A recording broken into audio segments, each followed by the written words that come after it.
You're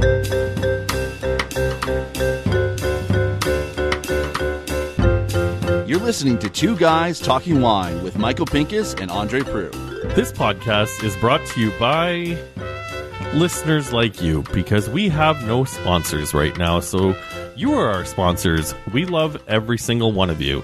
Patreon.com/Two Guys Talking Wine if you want to keep this show on the air. And you know what? I think we like it that way. Michael. Andre, how are you? I'm good. I'm going to go a little off script because I saw what bottles you brought today, and I've got this like ball of excitement building up inside of me because it's one of the, I think it's the first wine region outside of Canada that I visited.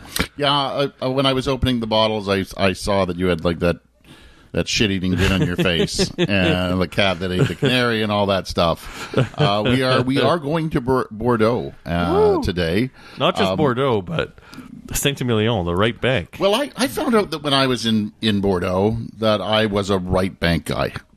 I could have told you that. I liked it. Dude, you have Cabernet Franc pumping through your veins from drinking Ontario. You and we are unapologetically rooting for the home team, and I think anyone who's cut their teeth on Ontario wine is going to gravitate to the right bank. Well, it's not just that, but it's also the Merlots, right? Merlot seems to do very well in those crummy vintages, and I don't like to say it, but I mean 21 in Bordeaux was a very weedy vintage, and the left bank wines to me when I was there, they were you had green Cabernet Franc, green Cabernet Sauvignon. Those were tough drinks, and then you got over to the right bank, and you could see that the Merlot dominant wines, 80-20s or whatever they were. And you could see that the Merlot handled that bad weather just a little bit better. They were a little bit better, a little bit more drinkable, less weedy, less herbaceous, less tomato stem, a little more ripe. And then the 22s are just outstanding. Yeah, the banger wines. So, anyway, where we're going today is they were one of my favorite wineries while we were there, and they weren't really a winery. They were, I don't want to say they're a producer, but they have a lot of wine under their umbrella. Okay. It's the von Neipperg family, and I interviewed him, believe it or not, while I was in Italy. At Suma? Yeah, Suma, because he showed up at Suma, and I'm like, I really wanted to, spend some time, but we were in a rush. And he goes, well, let's do it here. And we brought him into a back office, and I will let him introduce himself. So, Ludovic von Neipperg, I am from Saint-Emilion, and my occupation right now is technical manager. So I'm in charge of the production, cellar, vineyards, and logistics. And you're thinking Neipperg, not a very French-sounding name. I'll first let him introduce the wines they produce, and then I will let him get some history under his belt. So we are mostly on the right bank, although the company also has a few interests in Bulgaria, South Africa, Pessac-Léognan, and also Sauternes. But I only am in charge of production for the right bank, which means Castillon, where we have a Château d'Aiguille, and there is 3 different red wines, and we have 2 different white wines also, which are very small in production. And then in Saint-Emilion we have 3 different locations, one of which is a classified growth and also has some unclassified parcels. So here again there are 2 wines. And then we have, so this is a Château Perrault, which is the unclassified, and Clos de l'Oratoire, which is the classified one. And then we have Canon-la-Gafelière, which is the most famous, probably. And this is the first classified growth, level B. And it has a second wine, which is a Saint-Emilion normal generical. And then we have La Mondotte, which is another small first growth of Saint-Emilion. So you probably heard him talk about a first and second wine. And while I was in Bordeaux, I asked Ludovic a question that I just had the best answer to it. I said, so why a second wine? And he says, because we have a first wine. That's a very French. It's a very French. Such a French answer. Why do you have a second wine? Because we have a first wine. So, anyway, I would like to have him get into his history. My grandfather bought the first vines in 1971. The reason for that was that he was already a vine grower in Germany, so he knew the job. But he wanted to diversify his assets because he was very afraid of the Russians taking over the rest of Germany. And so this very good idea comes actually from the need to diversify.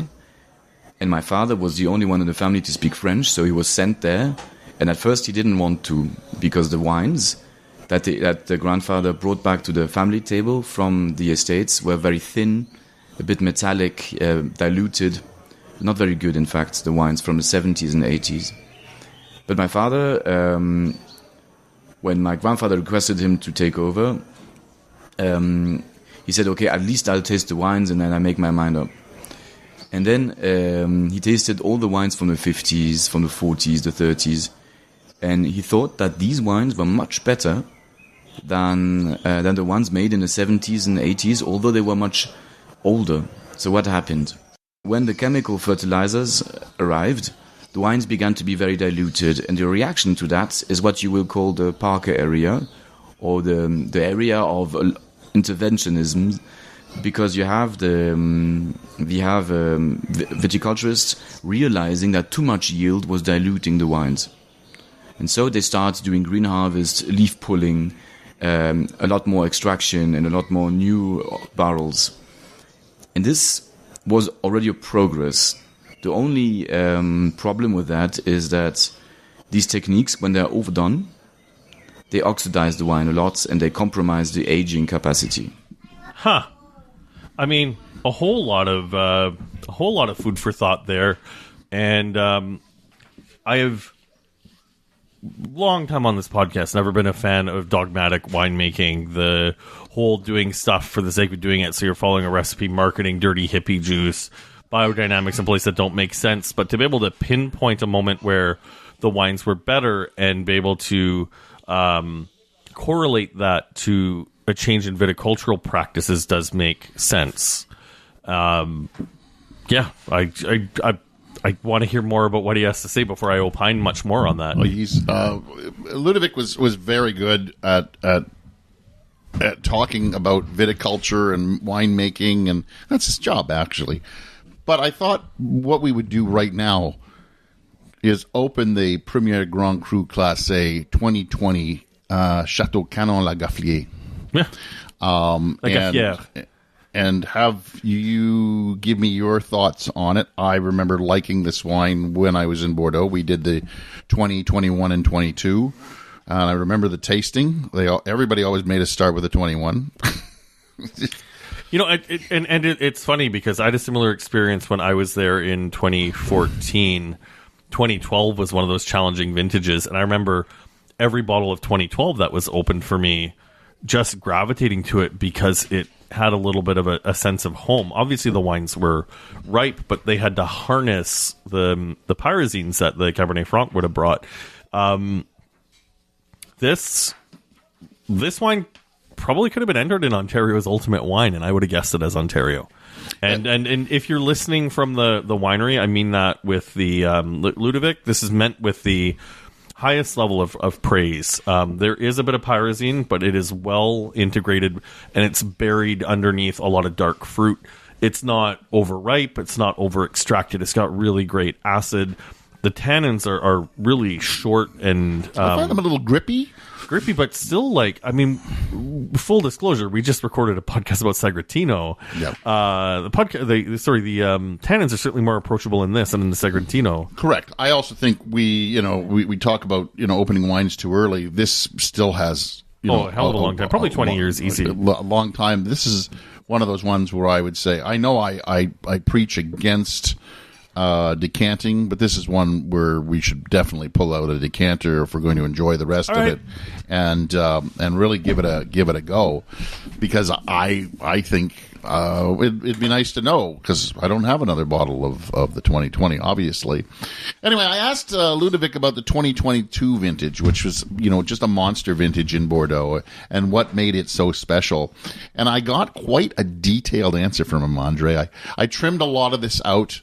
And so if people want to know a little bit more about the 22 vintage from a guy who knows a lot about it and is there in the vineyard and was on the ground in a number of different vineyards, go to patreon.com, get behind the paywall, subscribe.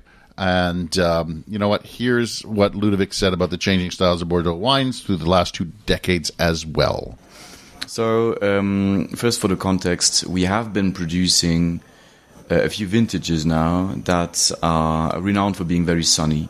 So you start, for instance, with 2009, 2010, and then later on also 2015, 16, 18, 19, 20, and then the later one, 22.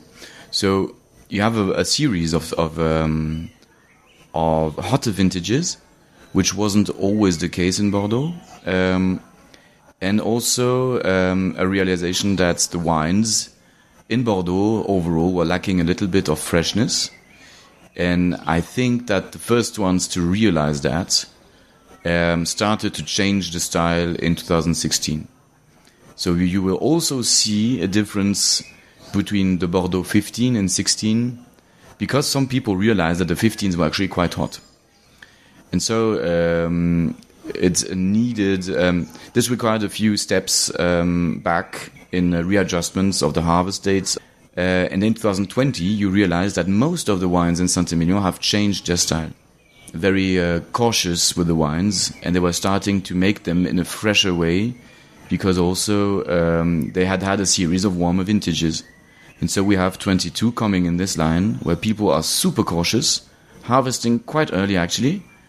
Most of them being very cautious also with oxidation of the wine, because in the end, our approach is about trying to get the fruit as fresh as possible with the best maturity, and so it's a trade-off. So that goes on for another 4 minutes, Andre, at least. Like, it could go longer. He talks about phenolic ripeness. He talks about vine stress. He talks about early harvesting. He talks about aging. It's really wine geek stuff. So I got us out of that as quick as possible, but I do want you to do this decanting thing. I don't know if decanting really makes a lot of noise on the microphone, does it? I mean, I've got the decanter and the bottle right up to the microphone. Okay, so one of the nice things about decanting a young wine is you can just go to town. I don't really have to worry about the full sediment in the bottom. Here, let's... So that's the slosh, and that's not Andre going for a swim or in the bathtub. Okay, but I mean, just while that clip was going and swirling a little bit in the glass, I'm drinking out of a Riedel Bordeaux glass. I badly missed my Schatz Wiesel Cru Classics, but these are okay second choices for what we've got. It's already starting to open. Like, this is a wine that's like wanting to party. It smells like raspberry, wild strawberry. It's pushing on strawberry jam, but not in a really dense way. I'm also getting some cassis, some cocoa. Yeah. So and like bittersweet cocoa, the powdery stuff. So yeah. Yep. Yeah, this is a really lovely wine. Yeah, 2020 is it's a good vintage in Bordeaux, and basically 21 is sandwiched between a good vintage and a great vintage. So that's what makes it 21 such stand out in a bad way. Makes 22 stand out in such a good way. But something we rarely speak about here on the podcast is Bordeaux bashing. Yeah, I'm actually surprised, and when you sent me the script, I was surprised to kind of see that term, because like everybody knows ABC, and I still think there's some like sort of like that's a term that's a bit of a relic, but like I don't know what is Bordeaux bashing. So Ludwig gets right into it. Do you believe that Bordeaux still has something to teach the world? No, obviously. The most amount of Bordeaux bashing I've seen is in Bordeaux. And Bordeaux bashing is very installed in the minds of sommeliers and Bordeaux producers, honestly, also. So it's a lot of it is a construction, and some of it is also some wines probably being overpriced for the quality they did 10 years ago. But Bordeaux bashing has no reason to exist if you consider the quality being made from 2016, for instance. There's no reason. Also, the style of Bordeaux has changed through history several times. Listen, okay, understanding what he said about the Bordeaux bashing, I've said this before on this podcast, but we've never used that particular term. Bordeaux has made its bed and needs to lie in it. And we've covered Bordeaux a lot, and I have all the time of day for Bordeaux. I have the time of day for the producers that are delivering great bang for buck. I'm buying my futures. I love my Grand Pontet. I love my Chateau La Confession. But I'm sorry, like, you guys have earned what you've done. And the Bordelais doing their own Bordeaux bashing, it's because the marquee producers turned their back on the French once again to chase the quick Chinese buck.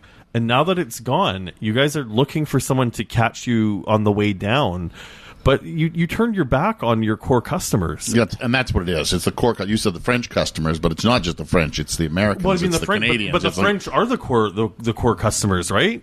Like, most of those wines don't necessarily leave the country. A lot of them are made for the export market and for collectors. But like, you are completely correct. They turn their back on everyone. Correct. Looking for that easy money. And the thing is, like, I want to be part of the solution because I love having Bordeaux in my basement. I love drinking these wines with you, and Ludovic, I love drinking these wines, but if you think that the Bordeaux bashing isn't earned, I think you need to take your head out of the sand and take a look at what you've done to customers. And I'm a relatively young Bordeaux customer, and even I feel betrayed by the region. Well, I find that it was nice to see that the Neipperg family, their wines were not as, and we're going to get into one that I think last time it came in Ontario retailed for $35. That's not terrible. When we get into the Canon and maybe the Le Mondot, we're looking at a couple of $100. But still, it's not $1,500, but that's $2,000.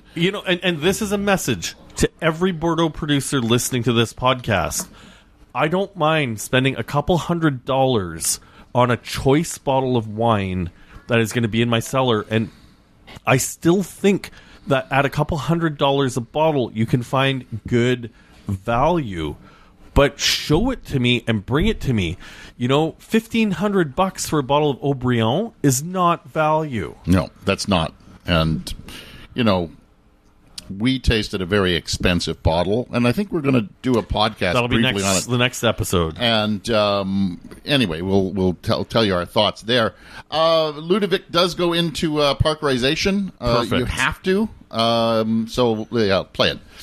When people started to criticize this style, was to try to be in the balance, still get the concentration, but also add a bit more tension, a bit more vitality, a bit less grippy tannins, which doesn't mean less tannin, actually. It doesn't mean less extraction, just means riper tannins and better evolved. So that's what I think has recently happened to Bordeaux, and which explains that the style has changed, and I don't think there's any reason now for Bordeaux to be frowned upon, because also if you compare to many of the other places where you have a high-priced wine, the quality of Bordeaux is very high actually for a good price point. That's what I'm trying to tell. If you go to America, you try to find domestic drinkable wines under $50. It's very complicated. But you go to Côte de Castillon, you go to Saint-Georges, you go to Fronsac, you find wine for €20, and it's aged in barrels. It's very elegant, and it's a good vintage. I've been critical of Parker quite a bit on the podcast, but I really want to kind of asterisk everything that I've said. I don't mind that style. Like, I like a juicy, jammy red wine once in a while. I think the issue that I have with Parkerization is that every region on the planet that had a red grape planted clamored to try to capture that. And we had this homogenization of an entire style of a color of wine. Like, it even had nothing to do with varietals. It's just like if you had red wine planted, you were trying to make Parker wines, and that's the big problem. And you know, I would almost argue that that's why a wine like Meiomi comes into, right? Yeah. They wanted it to be, you know, they wanted to make a Pinot, but they wanted it to be juicy, and they wanted it to be rich, and they wanted to, you know, appeal to Parker's palate. I'm sure he didn't like that wine. That went over the top. Yeah. At least I would hope he didn't like that one. But that's kind of the style that was people were going for. And, you know, Meiomi was not Pinot. No. But that being said, it's nice to see this global trend going, because, like, I have nothing against oaked wines, and, you know, I would still prefer to see my Chardonnay from virtually everywhere on the planet spend a little bit of time in oak than not. I mean, that's just a preferred style for me. I like a lightly oaked, or if somebody's got, older oak. But I think the exciting thing that we're seeing in the wine world, and I don't know if it's going to be trend or stick, is that there's a focus of making sure the grapes taste like where they came from by the time the wine hits the bottle, where, you know, the problem with Parkerization was you could reproduce that style with chemistry by using a lot of oak to compensate for whatever your vineyards were giving you. So to see things coming back are quite exciting. And, you know, Ludovic is correct in it is unfair. The Bordeaux bashing part is unfair because the entire region's painted with the same brush because of the big players. Correct. The icon wines that did turn their backs on everyone, while we did have producers in smaller regions who were still making affordable wines. Exactly. And I've already, like, I name dropped a bunch of them earlier in this podcast. It's also one of the exciting things about the right bank as well, is the right bank just don't have the climate to do Parker wines every year. Well, when we were there, Krista and I probably drank 2 or 3 bottles a night, and we'd go to the grocery store, we'd pick up a bunch, and there was nothing that we were buying that was over 25 euros, I'd say. And which, by the way, for a French person, is considered a lot of money. And this is a nice thing about, okay, quick sidebar. If you ever want to go and spend a week in France, and, like, your budget for a bottle of wine is like $30-40 in Canada, they're going to think that you're a baller if you walk into your local Carrefour with a decent wine selection and walk out with a bunch of 20 euro wines. Like, you know, I ordered a case of the Pierre Paillard Boozy Grand Cru, which I happily spent $110 a bottle for here in Canada, and it was 23 euros a bottle there. Yeah. That was the house wine while I was in Le Havre last year. See, that's the difference. You know, so last year we actually discussed problems facing Bordeaux, and in many cases, winemakers had no idea. If you remember that one we had, she had no idea what was going to be. It was all old ideas, no vision of how to fix things. Well, I'm happy to say that Ludovic actually has a lot of opinions, and he gave them to us. We're going to start with climate change, go to marketing, consumer habits, cheap, bad wine, and overstock wines. So yeah, I will talk about climate change because that's a very interesting topic. Many people say that Merlot is going to be gone, but there is a lot of changes we can do in viticultural practices and also in cellar practices that are going to make the wines a bit fresher and are going to prevent us having too bulky wines. Probably most of it is going to happen in the field, in the vineyard. Cover crops, harvest dates, trying to work on soil structure. All that is going to have a big impact on, in the end, the alcohol level. Also the genetics, Massal selections, which we do since the 90s. We can speak about, obviously, marketing is a big problem nowadays in Bordeaux. We have what some people would call overproduction, which mainly targets, I would say, low-end wines, and to some extent also middle-end wines, because there's a very big surface planted in Bordeaux, and there's probably not the amount of consumption that there used to be, 50 years ago. What we have heard everywhere, in every single country, is that consumptions in quantity has been dropping, but the value of the basket, of the purchasing basket, the amount of money spent every year by the consumer for wine has not evolved that much.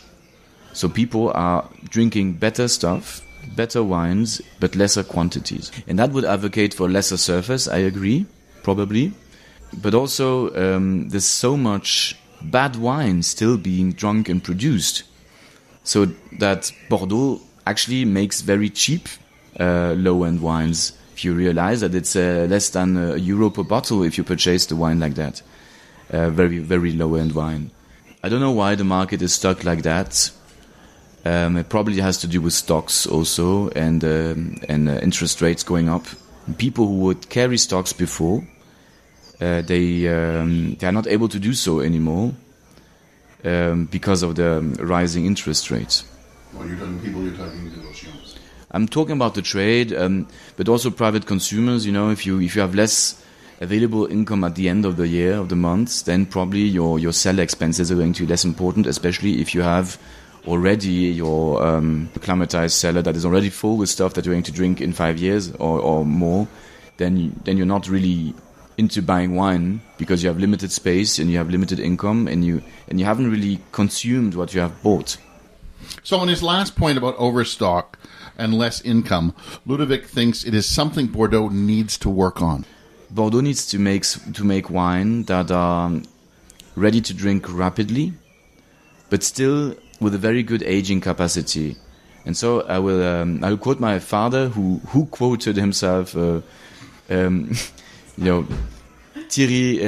Manoncourt of Figeac, and he always said he always brought at the end of the meal or in some very weird moments, he brought up a bottle of Figeac 1947, and he called it the picnic wine.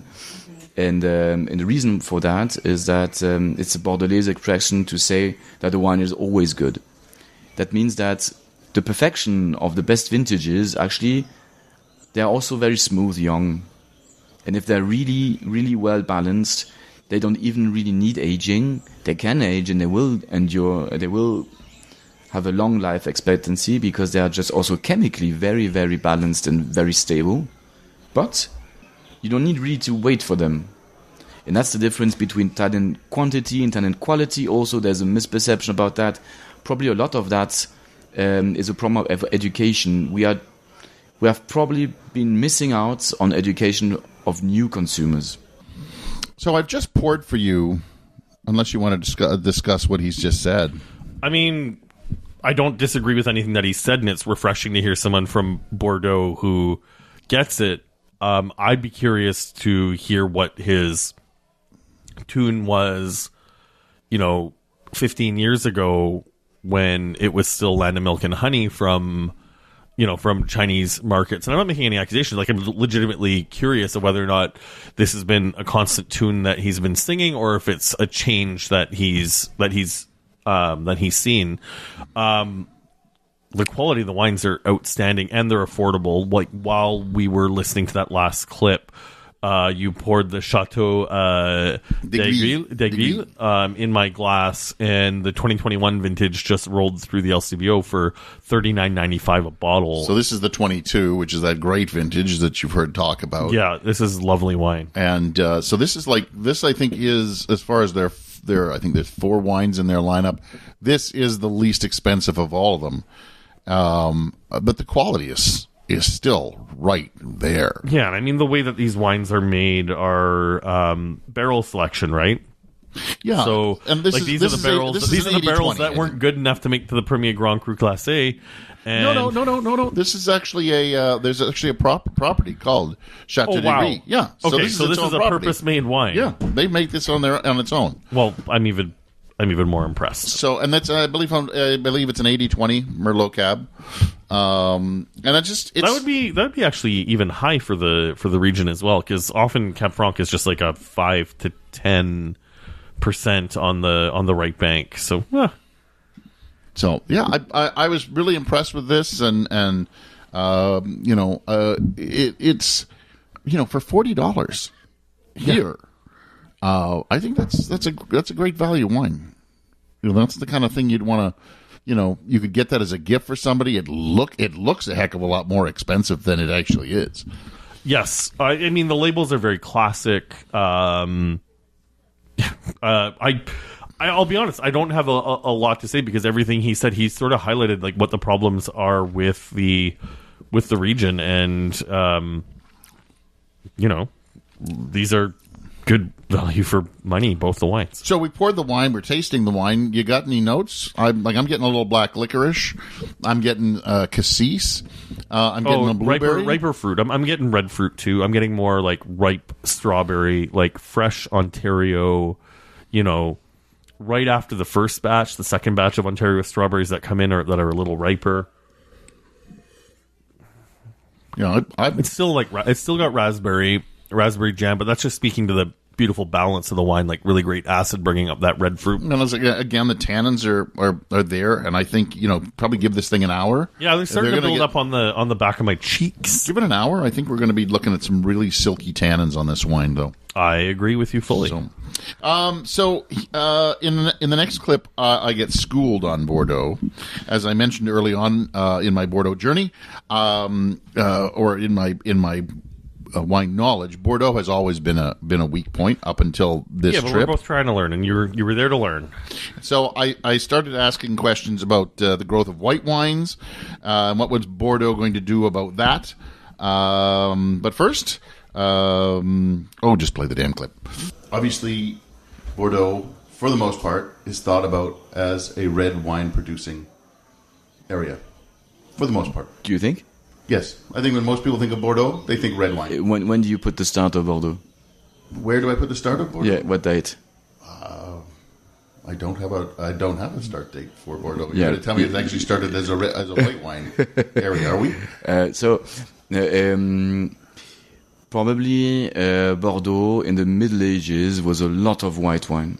And I don't really know the grapes for the Romans, probably a lot of red, because we think that the ancestor of Cabernet Franc is a crossing between probably some Greek or Roman grape from the Mediterranean with some wild grapes, native grapes from the Piedmont area.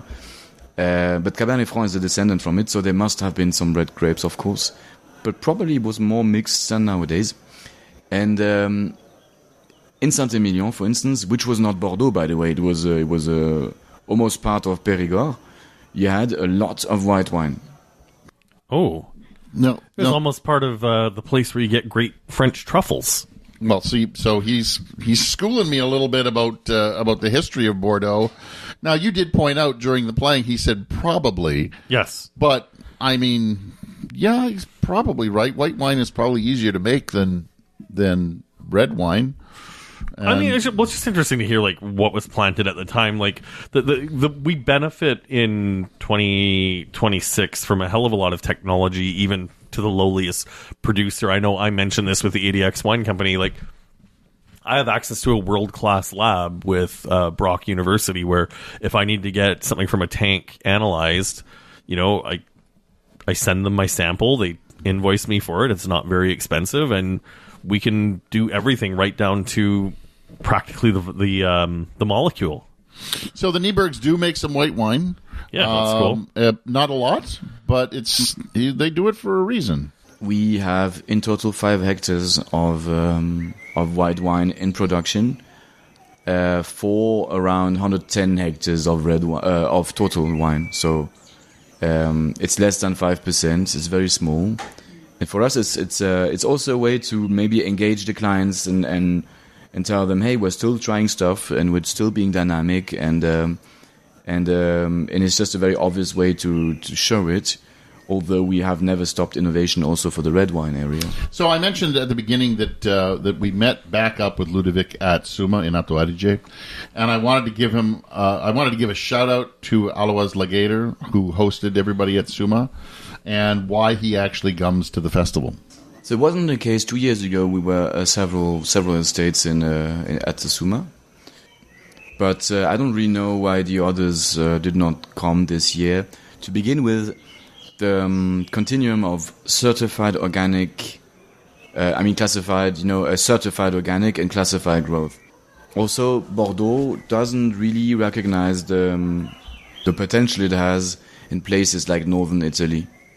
And we are obviously a German family, and we're very linked to the German markets, to the Swiss markets, to the Austrian market. We're very close to it. We have known the Largators for such a long time that we came to realize that it was such a great place. Probably Bordeaux hasn't really realized that, the rest of Bordeaux. And also, there are some requirements for this event. So the owner needs to come, and it needs to be certified organic. So there's lots of reasons to go to SUMA, and for producers, there are criteria you have to follow. You can't just sign up and pay your 200 euros or whatever for your booth. They actually tell you need a winery principal there to talk to the guests. You need to be organic or certified organic. There's lots of criteria. It's well worth. Andre, I would tell you that you got to get your ass there at some point and really see what's going on. Not just in Alos Legator, but I mean for sure with all the other wineries that are there. And if you think about, some of the great interviews that we've done, Graziani, the Legators themselves, they were all done at SUMA.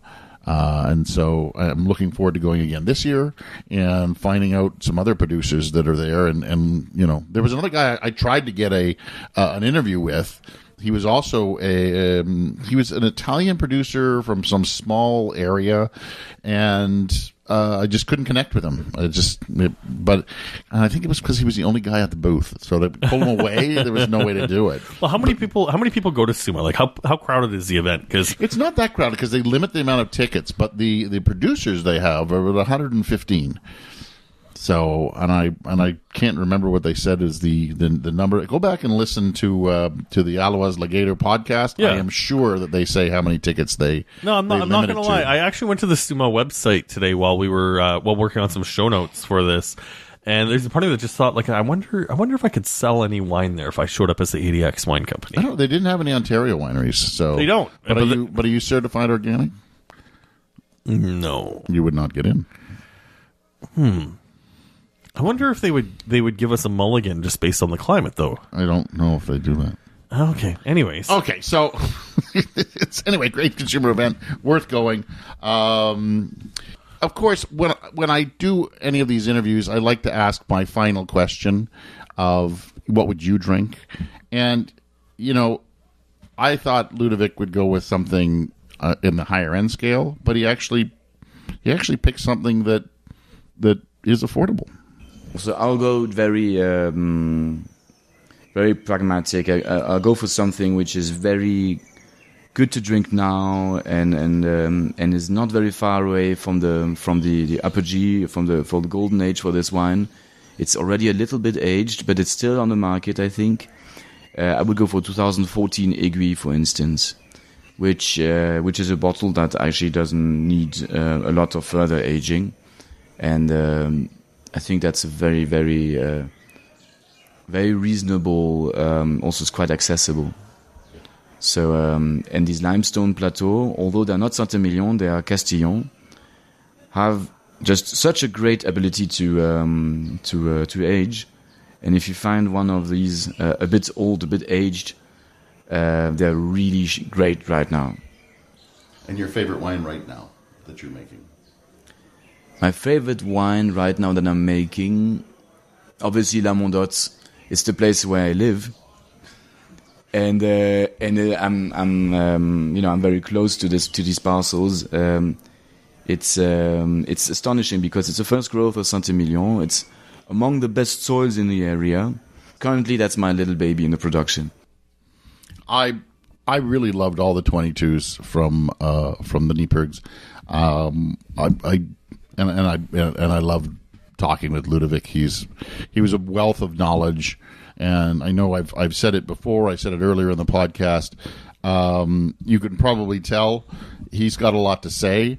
I cut a lot of that down.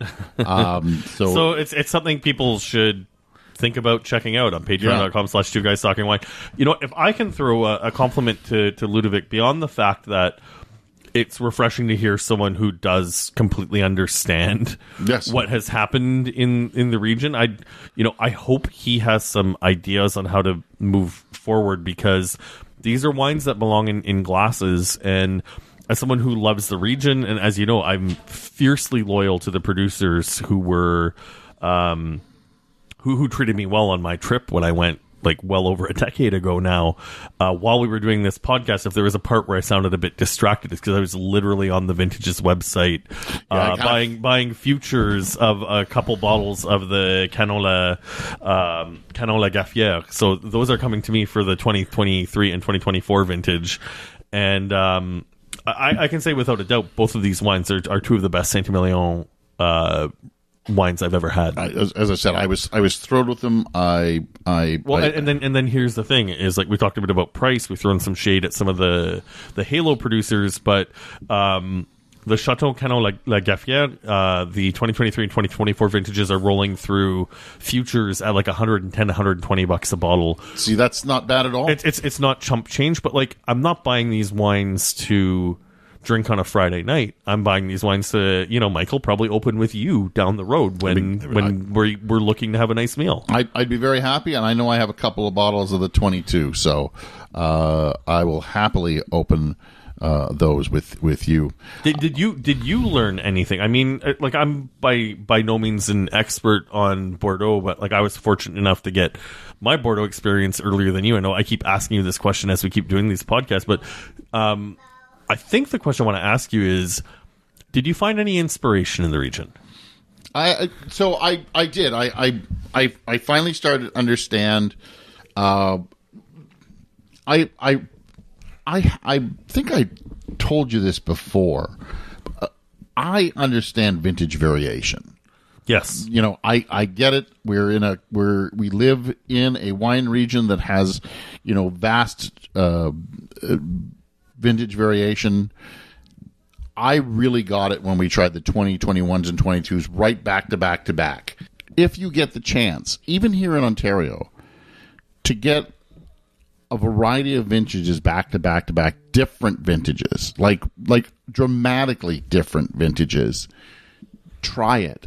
Yeah. Because I think the thing that California screwed us on is that California is pretty much the same wine every year. Chile, I know there's a little bit of difference. Correct. New Zealand. We get all of that. I think New Zealand's got some bit more vintage variation because they are a cool climate. But Ontario, out of all the places, and this is not a rooting for the home team situation, because I have traveled literally all over the world to taste wines at this point, as you have as well. Yeah. I don't think there is another region on the planet that has the wild vintage variations that Ontario has. Correct. I remember Craig McDonald saying to us, Ontario gets 3 good vintages, 3 bad vintages. We're not using that terminology anymore. 3 hot vintages, 3 cool vintages, and 3 average vintages. Troubling vintages. Challenging vintages. Challenging, as the Italians call it. And then there's one wild card. And but this just comes back to, yes, okay. I want to finish really quick and move on. But, like, we rarely get the back-to-back great vintage, though, right? But that's what makes it interesting. But we have to stop saying great in Ontario, because the cool vintages yield good wine. 2021, the Chardonnays and the Pinot Noirs, from the producers who knew what they were doing, managing their crop yields and working the cellars, made great wine, even though that vintage was a challenge. Correct. So stop saying good and bad. But when you're talking great, it's a great vintage in Ontario is one where we can actually ripen Cabernet Sauvignon, because then we pretty much ripened every grape that we grow. But also hold acid, which is why I know you don't want to give Mother Nature a pass, but it's why 2020 was such a miraculous vintage.